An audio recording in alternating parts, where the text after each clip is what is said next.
Ola, mozas, nenas e nenos. Son Carlos Quintais, son o profe de acordeón diatónico, que é isto de aquí, que parece unha máquina de escribir, mira. Esta fai carrete, ves? E mira que fai. Pero tamén fai outros ruidos. E son o profe aquí detrás de acordeón diatónico que vos presentará a compañeira Xela, que vos aturou todo este ano e vos aturaste la era. Entón, o acordeón diatónico, isto que tedes aquí, tedes que vir a probalo. É de cerdeira, madeira de cerdeira. Isto todo cerdeira, as que dá as cereixas, que estamos no mes das cereixas. E estos son botós, e estos son botós. E isto é un fol, vedes? Como se está rica. Que é o que vale para darlle aire a unhas cousiñas de metal que hai aquí dentro que valen para que sone. Entonces, como fixen antes, sona.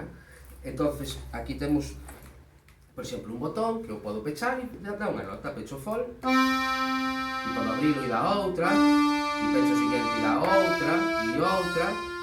Entonces, aquí fai as melodías, a parte de sonar mal, como antes tamén pode sonar ben, e aquí fai o punchi punchi. Entón, cando xuntas a melodía e o punchi punchi sona así.